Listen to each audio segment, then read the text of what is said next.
दोस्तों, आज मैं आपको नारी शक्ति कहानियाँ श्रृंखला की कहानी नंबर 9 सुनाने जा रही हूँ, जिसका शीर्षक है बलात्कार। तो चलिए कहानी की शुरुआत करते हैं। पर कहानी सुनने के पहले कृपया वीडियो को लाइक, शेयर और चैनल को सब्सक्राइब करना ना भूलें। आज फिर झाड़ू लगाते हुए 15 वर्षीय चंचल सी सलोनी के कदम मेज के पास रुक गए, जहां देव भैया का वो खूबसूरत सा नीले रंग का मोबाइल रखा था। बड़ी हसरत से वो उस मोबाइल को देखती हुई सोच रही थी, कितना सुंदर है। और एक मीरा मोबाइल, घिसा हुआ और छोटा सा। तभी उसे देव की घुड़की सुनाई दी। काम कर अपना, यहाँ क्यों खड़ी है? घबराकर जी भैया कहकर वो अपने काम में लग गई। काम खत्म कर जब वो सोसाइटी के गार्ड रूम में पहुंची तो उसके झोले से वही नीला नया मोबाइल निकला। लाख कहने पर भी कि उसने चोरी नहीं की। उसे नहीं पता कि ये उसकी झोली में कैसे आया। गार्ड ने नहीं सुना और इंटरकॉम से रीमा को सूचना दी। रीमा फौरन नीचे आई। भाभी, मैंने मोबाइल नहीं चुराया, कहते कहते सलोनी रो पड़ी।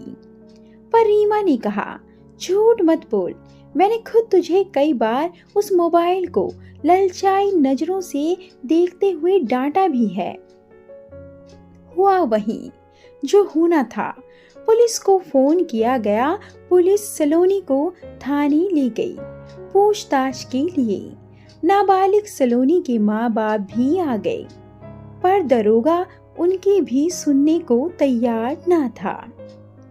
रीमा देव को फोन पर सारी घटना सुना चुकी थी। फौरन ही देव बोला, रीमा, ये तुमने बहुत ही गलत किया। पुलिस को क्या तुम नहीं जानती? बेचारी बच्ची, मैं अभी आता हूँ। देव ऑफिस से सीधे थाने पहुंचा। शिकायत वापस ली गई। अबोध सलोनी कार में लौटते समय भी सफाई दे रही थी। भैया, मैंने मोबाइल नहीं चुराया था, पर तुझे कोई चीज अच्छी लगी थी तो मुझसे कहना था ना। पर मैंने नहीं चुराया भैया, सलोनी ने रोते हुए बोला।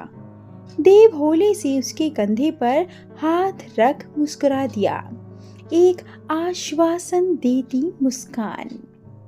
अगले दिन सलोनी के हाथ में वो मोबाइल था, पर उसकी चंचलता ना जाने कहाँ गायब हो चुकी थी। चेहरे पर थे सूख चुके आंसुओं के निशान। रीमा ने जब से सलोनी को मोबाइल चोरी में जेल भिजवाया था, उसका दिल भारी था। उसे लगा उसने जल्दबाजी में एक कठोर कदम उठा लिया। बात को वहीं खत्म कर देना था, मोबाइल वापस लेकर। शायद इसलिए उसने देव को फौरन फोन मिलाया था। एक गिल्ट का एहसास था उसके मन में। और जब देव सलोनी को छुड़ा कर ले आया तो उसको हल्कापन लगा। पर सलोनी का उदास चेहरा उससे देखा नहीं जाता था। अक्सर उसे हंसाने की चेष्टा करती, पर वो उदास सलोनी के चेहरे पर फिर से वो चंचलता लाने में समर्थ नहीं हो पा रही थी। सलोनी सिर झुकाए झुकाए काम करती और घर वापस चली जाती, और रीमा फिर अपनी जल्दबाजी पर अफसोस करती और चल देती अपनी ऑफिस। रीमा एक लॉ फर्म में आकर्षक पैकेज पर थी। आज भी सलोनी के चेहरे पर मुस्कुराहट देखने के लिए उसने टीवी पर उसका मनपसंद सीरियल लगा दिया था। पर सलोनी 1 मिनट को टीवी के आगे रुकी जरूर, और आगे बढ़ने ही वाली थी कि रीमा ने जिद करके कहा, बस कर काम, बैठ जा, थोड़ी देर टीवी देख ले। आज मैं भी ऑफिस थोड़ी देर से ही निकलूंगी। उसके अनुरोध पर सलोनी बैठ गई, पर थोड़ी देर में ही उठकर वॉशरूम की तरफ उसे उल्टी आ रही थी। क्या हुआ सलोनी? कुछ चुरा कर तो नहीं खा लिया रसोई से? रीमा ने उसे हंसाने का निष्फल प्रयास किया, पर सलोनी के चेहरे पर एक फीकी मुस्कान देख चुप रह गई। पर सहसा ही उसके दिमाग में एक बिजली सी कौंधी। सलोनी कहीं, हे भगवान, तो ये है इसकी चुप्पी का राज। सलोनी का पीला पड़ता कमजोर चेहरा शायद उसकी बात की पुष्टि कर रहा था। आने दो देव को, आज ही इसको रफा दफा करती हूँ। ये नीच लोग नीच ही रहेंगे। इतनी गिरी हरकत पैसे के लिए? रीमा का दिमाग फिर क्रोध में काम नहीं कर रहा था। फोन करके अपनी तबीयत खराब होने की सूचना दे उसने छुट्टी ले ली। सलोनी को विदा कर उसने दरवाजा बंद किया और चुपचाप बिस्तर पर लेट गई और मन ही मन सोचने लगी कि गरीबी भी क्या क्या नहीं करवाती। सैकड़ों विचार बदलियों की तरह उसके दिमाग में उमड़ घुमड़ रहे थे। अचानक ही उसके दिमाग में एक बिजली सी कौंधी। वो उठी, ड्रॉर खोल उसने वो मोबाइल ढूंढा, पर वो वहां नहीं था। कहाँ गया? देव को मोबाइल ड्रॉर में रखते देख चुकी थी। इस समय उसके विचार तेजी से दौड़ रहे थे। कुछ सोच उसने उस नीले मोबाइल का नंबर डायल किया। फोन फौरन उठा लिया गया। हेलो, उधर से एक पतली थकी हुई आवाज सुनाई दी। फौरन ही रीमा ने फोन काटा। सलोनी की आवाज पहचानने में उसे कोई गलती नहीं हुई। तस्वीर उसकी आंखों के आगे स्पष्ट होती जा रही थी। इस बार उसने सलोनी पर कोई शक नहीं किया। अपनी आंखों के कोनों में अटक गई पानी को उसने हल्के से पोंछा। वॉश बेसिन में जाकर आंखों पर पानी के छींटे दिए। अगले दिन देव के ऑफिस निकलने के बाद उसने सलोनी को अपने पास बुलाया। जी भाभी कहकर खामोशी सी सलोनी उसके पास आकर खड़ी हुई।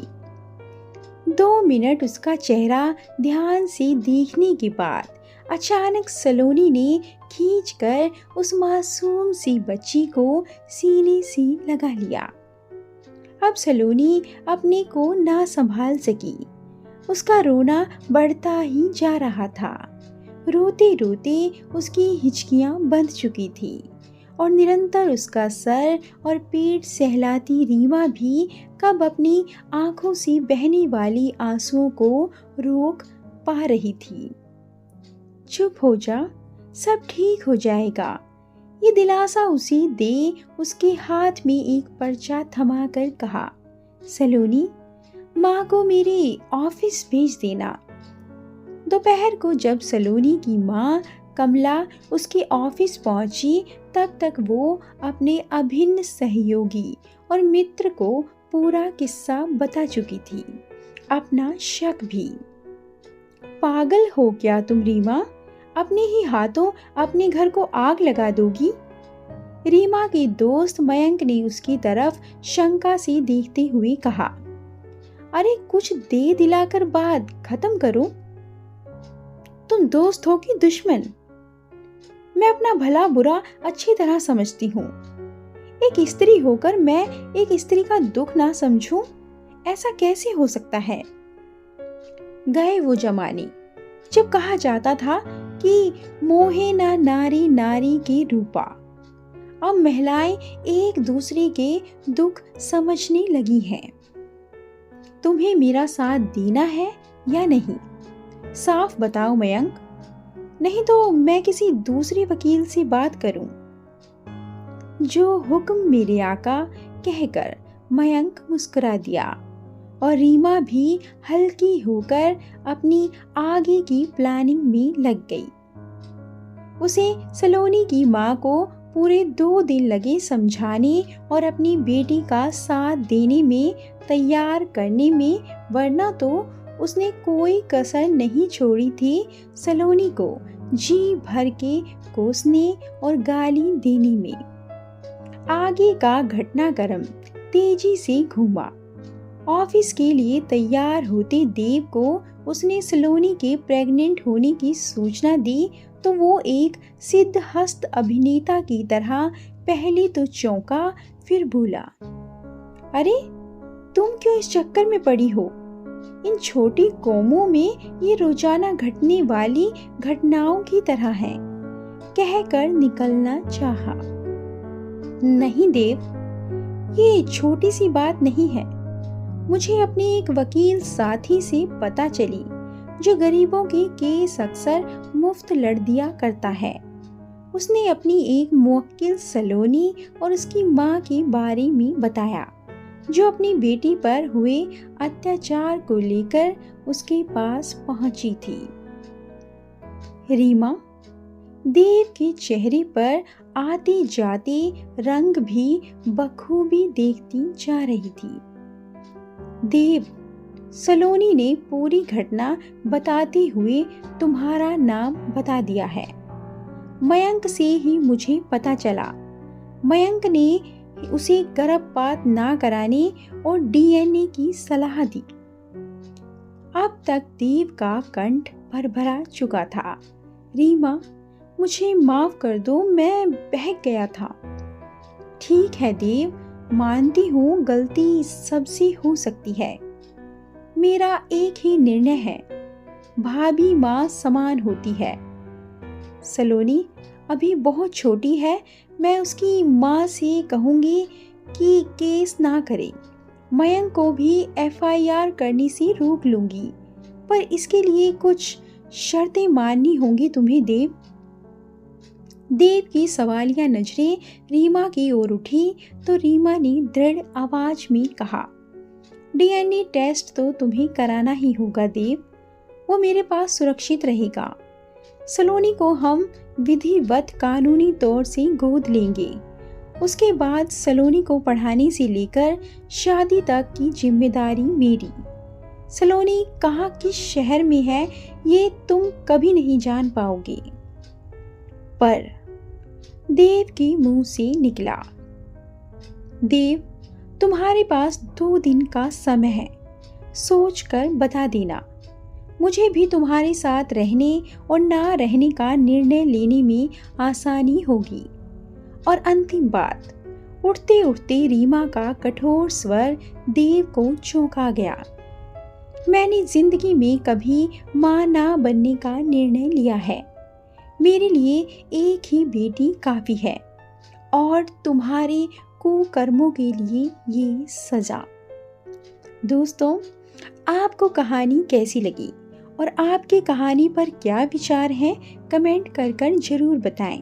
और ऐसी अधिक कहानियों के लिए वीडियो को लाइक, शेयर और चैनल को सब्सक्राइब करना ना भूलें। धन्यवाद।